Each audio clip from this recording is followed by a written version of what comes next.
presidente del Jurado Nacional de Elecciones, en un tema, o sobre el tema que, en fin, nos ocupa a todos, la reforma electoral. ¿Cómo va? ¿Camina o no camina? ¿Qué es lo que nos acompaña un silbido a propósito del tema? Nos llama la atención, para que pongamos precisamente entonces, cuidado. Hay pues una serie de versiones. De hecho ya se aprobó por lo menos que este jueves vaya a empezar a discutirse la cosa, que hay algunos instrumentos que ya están avanzados, pero por supuesto también hay las dudas con respecto a otras cosas. En otras palabras, pareciera que el panorama se presenta así, es decir, puede que se aprueben 3 o 2 o 4 medidas, un poco en concordancia con la mayoría de los partidos políticos, y luego este debate, esta discusión y ganar a la opinión pública con respecto al tema, cosa que ha hecho el Jurado Nacional de Elecciones, los medios de comunicación, RPP en especial, ha permitido también visualizar transparencia y una serie de ONGs, ha permitido decir lo siguiente: veamos la manera de que se apruebe por lo menos lo elemental y fundamental, y luego abramos el horizonte para poder imaginar que el próximo Congreso, al iniciar sus tareas en una nueva administración, pueda completar una serie de otras medidas complementarias. Ojalá fuera así el horizonte. ¿Cómo ve usted el tema? ¿Estamos o no avanzando? Yo creo que... Muy buenos días, bienvenido. Raúl, Ricardo y Patricia. Encantado de estar acá. Yo creo que sí. Bueno, hay esperanza. Recordemos que en la legislatura última de la señora Ana María Solórzano, y cuando presidía la Comisión de Constitución y Reglamento del congresista Luis Yatas, se aprobaron 6 leyes vinculadas a este tema en materia político-electoral. Algunas de ellas importantes y que las hemos apoyado: la ley de ventanilla única, estamos esperando el reglamento, esto abundará en favor de la información que va a tener el ciudadano frente a los candidatos. Es muy importante. La ley del escaño vacío, la incorporación, por ejemplo, ya en forma obligatoria en la hoja de vida del patrimonio y rentas, también es algo que hay que destacar. O sea, se ha avanzado un poco y otras normas, 6 normas se dieron ahí. Ahora... en esas está pendiente el reglamento. Ventanilla única, hacemos un llamado. Esta ley se promulgó y se publicó el 7 de mayo. Y la misma ley dio 90 días para ser reglamentada. Decía que era reglamentada por el Poder Ejecutivo en coordinación con el Jurado Nacional de Elecciones. Nosotros constituimos una comisión, preparamos un proyecto de reglamento y lo elevamos a la PCM el 26 de junio. No nos llamaron. Y después, hace 15 días, se ha aprobado una comisión por parte de la PCM, ¿no?, cuyo plazo ya está venciéndose para aprobar el reglamento, que no es nada complicado. Yeah. Pero sí es importante porque ya es el punto de partida para echar a caminar aquí en el jurado todas las medidas orientadas a implementar. Pero además de las ganas, sí, estamos en el tema de una guerra contra el tiempo. Eso es verdad. Bueno, ¿qué es lo que resta? ¿Qué vamos a ver a partir de ayer estuve en el Congreso sustentando el presupuesto. Tema rutinario generalmente, pero hay preguntas y luego tuve una conversación con el presidente del Congreso, con el Toro Iberico, y le dije, pues tenemos aquí punto 1, que se han aprobado 6 leyes importantes en la legislatura anterior, así que no pueden quedarse atrás y aprobar algo importante. ¿Qué le dijo al presidente del Congreso? Sí, bueno, yo insistí en 2 temas fundamentales, que yo considero fundamentales. Tema 1, democracia interna, un militante, un voto, elecciones simultáneas de los partidos políticos. Con presencia, ¿no?, de los organismos con participación de los organismos electorales. Obligatoria, ¿no? Obligatoria. Entonces, si ya se respeta la voluntad interna de los afiliados, de los militantes, esto traería como lógica consecuencia que carezca de objeto el llamado voto preferencial, que como regla ha sido nefasto en la política peruana. Es un tema fundamental, democracia interna, orientado aquí a fortalecer los partidos políticos. El otro tema que a mi criterio es fundamental también es el financiamiento, hacer realidad el financiamiento público directo, que es una suma pequeña, que no tiene ninguna incidencia en el presupuesto general de la República, y que coexista con el financiamiento privado, pero debidamente regulado. Estamos planteando ahí elevar los topes, pero siempre que existan topes hay que sincerar los topes. Los topes que existen actualmente son muy bajos. Pero que estén identificados plenamente, sean personas naturales o jurídicas, los aportantes, que sean bancarizados los aportes cuando sean mayores a 1 OITET, y que exista un catálogo de infracciones y de sanciones, satisfaciendo principios de legalidad y tipicidad para que no haya problema, ¿no? Entonces esto es importantísimo. Democracia interna y financiamiento fundamentalmente, ¿no?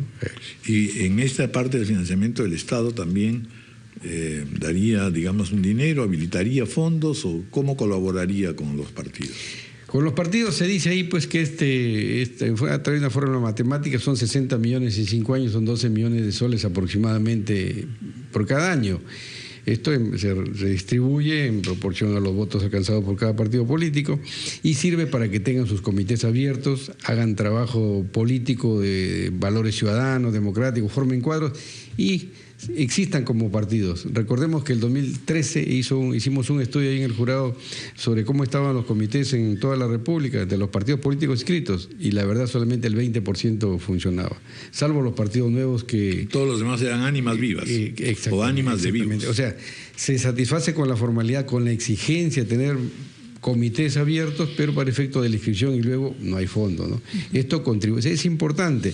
Ahora, doctor Tábara, ¿cree que este Congreso, en el tiempo que le queda, lo va a hacer? Porque el presidente del Parlamento, Luis Iberico, dijo, apenas llegado, le quedaba poco tiempo, le queda menos tiempo ahora. Sí, él tenía la voluntad política y había los representantes de los partidos y de las bancadas, que es lo más importante, decían que también, con algunas observaciones, pero de momento nada, y el tiempo sigue corriendo. Yo creo que la respuesta es debe hacerlo. Así se ha expresado Iberico, concretamente. Él ha dicho que va a hacer todo lo posible como presidente del Congreso para avanzar con estos temas que estamos conversando. Ahora, hay que también ser realistas. Tema de democracia interna ya para esta elección que la tenemos aquí a la vuelta de la esquina, y yo veo un poco difícil. Se podría aprobar la norma para que con una vacatio legis para que sea obligatoria en las elecciones regionales y municipales 2018 y luego 2021. Pero sí el tema de financiamiento podría y debería aprobarse para que tenga vigencia en estas próximas elecciones. ¿Cuál es el fundamento principal del financiamiento privado, la regulación del financiamiento privado? Es evitar el flujo de recursos provenientes del narcotráfico, del lavado de activos a la política. Y para eso tiene que haber transparencia en el ingreso y transparencia también en el gasto y rendición de cuentas y sanciones no solamente económicas sino también políticas. Porque ¿qué pasa? Si hay una sanción económica, el partido que tiene plata la paga y el que no tiene simplemente no se puede ejecutar. Entonces ahí viene la sanción política. De acuerdo, pero todo esto, y yo insisto un poco en el aspecto que remarcaba Ricardo, está en manos de un Congreso. Yo no sé si usted comparte mi opinión, doctor Tábara, pero el congresista Otárola no parece el más entusiasmado con llevar adelante la propuesta electoral. Es más, cuando se le han hecho muchas preguntas ya empezó a mostrar cierta impaciencia. El señor Iberico dice que sí, que el tema se ha puesto a debate, pero que el debate podría ser interminable. Han sido sus declaraciones. Y la verdad que hay una suerte de desidia de parte de este Congreso que, vamos, ni siquiera han incluido en el paquete de leyes, sino que lo van a discutir aparte el tema de financiamiento, que ya sabemos que además su contrarreforma era peor de lo que ocurría. Entonces, ¿hay alguna forma de, si es que esto no sale, que esa podría ser una posibilidad en este Congreso, comprometer a candidatos presidenciales en que esto sea una oferta de campaña? Perfecto. Por lo menos? Sí, en efecto. Ayer hemos tenido una reunión también. Ustedes saben que existe una llamada plataforma por la reforma político-electoral, donde está el sistema electoral, está la Defensoría del Pueblo, está el PNUD, está Transparencia, IDEA y el Consejo de la Prensa Peruana. Entonces hemos decidido convocar, estamos trabajando en eso, para el 12 de octubre, este 12 de octubre, convocar a todos los líderes políticos, de los partidos políticos inscritos, y hacerles, exponerles y a ver si suscriben un compromiso por las reformas más inmediatas en favor de la democracia, donde estarían los temas que estamos conversando, ¿no? Sí. Para el 12 de octubre. O sea, a todos los líderes políticos, convocarlos en una mesa democrática con toda transparencia, con participación con presencia de las instituciones que he mencionado, y que concurran un emplazamiento democrático, pero que se comprometan también, porque los líderes muchas veces se comprometen, pero no hacen nada. El dueño de la pelota aquí es el Congreso de la República. Es un llamado a comulgar, pero los pecados están fuera del templo. Claro, pero el tema tiene que haber un compromiso y bueno, hay bancadas que sí tienen cierta disciplina, llámese Fuerza Popular. ¿Usted no ha tenido ocasión de convulsar o darse más o menos una idea de cómo está la distribución de fuerzas para estos temas que usted ha señalado y que Iberico de alguna manera trataría de impulsar. Hay fuerzas que de plano se resisten a esto, ¿no es cierto? El tema del financiamiento es un tema pues sumamente agudo, pero y allí más que financiamiento lo que se trata es de dar toda norma, una cantidad de normas para decir no se puede continuar con partidos inexistentes, y esa es una propuesta que hace Ortiz de Ceballos, un interesante artículo en El Comercio, en el que dice ¿cuál es el país que tiene, digamos, más garantía de una participación plural? Noruega. ¿Qué tiene Noruega? Tiene 8 partidos. 8 partidos que se identifican por ideologías muy específicas, y todo aquel que siente que tiene ganas de formar esto, pues adhiérase a cada uno de estos, ¿no? No vamos a llegar a tan lejos porque de noruegos tenemos muy poco todavía. Pero, ¿cómo evitar finalmente, por todos los medios y con la ayuda del Poder Judicial, los vientres de alquiler? Y partidos que en realidad en este momento no son sino esa posibilidad, porque no funcionan, no representan a nadie, no van a tener democracia interna en la práctica. Claro, aquí la respuesta creo que es la siguiente. Lo ideal sería tener una nueva ley de partidos políticos, y esta propuesta, esta iniciativa legislativa de nueva ley de partidos políticos, no de parche, sino una nueva ley de partidos políticos, si ya tiene unos 10 años de vigencia esta ley, y si bien toda ley nace con una vocación de permanencia, ya el contexto sociopolítico ha cambiado y hay que adecuar la ley a este contexto. Y se presentó una iniciativa legislativa en el 2013, fue presentada por todo el sistema electoral y también trabajado esto con la sociedad civil. Desafortunadamente ese proyecto en su integridad, y que sería lo más conveniente que sistemáticamente se trabaje. Claro, ahora ya es tarde. Ya estamos, por eso yo insisto. Eso en realidad es ya para la próxima administración. Aquí, vamos a insistir a tratar de conseguir de este Congreso lo que es democracia interna y fundamentalmente la regulación del financiamiento privado, que es el tema creo más delicado, que tiene un trasfondo ético también, ¿no? Donde está también de repente el futuro de la democracia peruana. Bueno, y las hojas de vida, ¿no? Que tienen que ser lo más explícitas posibles. Sí, en las hojas de vida, imagínense ustedes en las elecciones regionales y municipales del año pasado, que fueron 106,000 y pico de candidatos, ¿no? Entonces hay que fiscalizar, y la fiscalización que hacemos se orienta pues a las cabezas de los gobiernos regionales y de los gobiernos municipales, llámese presidentes, ahora gobernadores, vicegobernadores, alcaldes o tenientes alcaldes. La ventaja en este proceso es de que si bien es más trascendente políticamente, mediáticamente, imaginemos 10 listas por 130, son 1.300 candidatos, hay más posibilidades de fiscalizar de manera efectiva. De manera efectiva, siempre que se cuente, por ejemplo, con la ventanilla única, que va a ser muy importante, y la colaboración de las instituciones que tienen que responder con prontitud la información que uno solicite. Pero la fiscalización, y es muy, por ejemplo, es trascendente la incorporación como obligatoria ya para esta época, patrimonios y rentas, que antes era voluntaria. Recordemos que de los 13 candidatos que postularon al sillón de Lima Metropolitana, solamente 7 declararon sus bienes, ¿no? Y las rentas, y los otros, claro, como no es obligatorio, no. Claro. Ahí va a estar el tema. O sea, yo creo que también se va avanzando poco a poco. Yo le decía en una entrevista ayer al Comercio que en nuestra época, en mi generación, salíamos a las calles a luchar para que haya elecciones siquiera, ¿no? Porque era época del gobierno militar de Velasco Alvarado y Morales Bermúdez, ¿no? Las elecciones ya han sido consecutivas, ha habido una relevancia democrática y donde no se cuestionan ya los procesos electorales, como los fraudes eran conocidos antes, ¿no? Y están escritos, están registrados. Bueno, el recién liberado Peter Cárdenas ha abierto también otro punto de interrogación, porque van a haber varios liberados exterroristas que ya cumplieron con sus penas, y Cárdenas ha dicho que si pudiera y si le invitara a alguien y lo admitiera, quisiera ser candidato. ¿Puede o no puede? En este momento, con este ordenamiento constitucional y legal, no habría forma de impedirle una candidatura.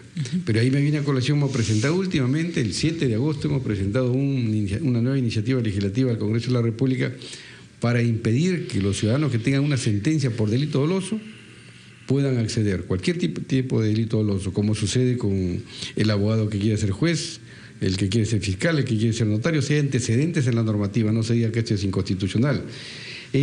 Pero para evitar que estas personas puedan postular de manera inmediata, por ejemplo, bueno, otra cosa es que demuestren, permanezcan un tiempo y se integren a la vida del país.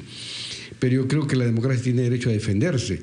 Pero así, si la pregunta que usted me hace, en este momento con el ordenamiento, no habría forma de que el Jurado Nacional, el sistema electoral, entonces, ¿qué se necesita? impida la postulación.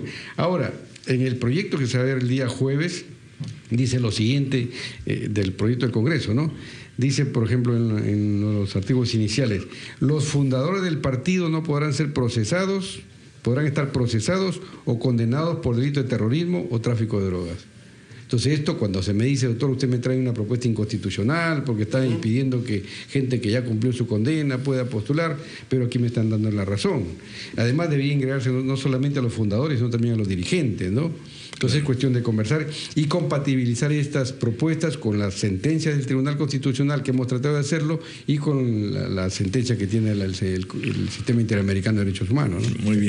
Muy bien, doctor Francisco Tábara. Estamos a la espera entonces de cuál será el temperamento que predomine en el Congreso. Y ojalá tengamos un jueves santo y no un jueves pecador. Ojalá, y yo reitero pues que si Basare dijo que el Perú no se pierda por la obra o la inacción de los peruanos, digamos que la oportunidad de mejorar la democracia no se pierda por la obra o la inacción del Congreso de la República, ¿no? Yo creo que se ha ganado mucho más conciencia en la opinión pública. Sí. Eso es lo más importante. Ahora, si me permite, ha habido ciertos congresistas que han llegado a cuestionar la legitimidad que tiene el Jurado Nacional de Elecciones y el sistema electoral para promover iniciativas legislativas. Se nos ha dicho ahí que se dedique Tábara a contar votos, etcétera, etcétera. Pero nosotros... Es necesario, ¿no? La agresión, además. También hay otra crítica diciendo, en realidad, están teorizando. Están teorizando porque no son políticos, no saben lo que es manejar un partido político, lo que sufre, ¿no? Y están dicho con una contrarreforma y su plan máximo puede terminar ni siquiera siendo mínimo, doctor Tábara, sino más bien para ir en otros... Hemos avanzado un poquito, hemos avanzado en ciertas normas. Pero nadie pone en tela de juicio que el titular de la facultad de legislar es el Congreso de la República, correcto. Pero también la Constitución nos da explícitamente la iniciativa legislativa en materia electoral.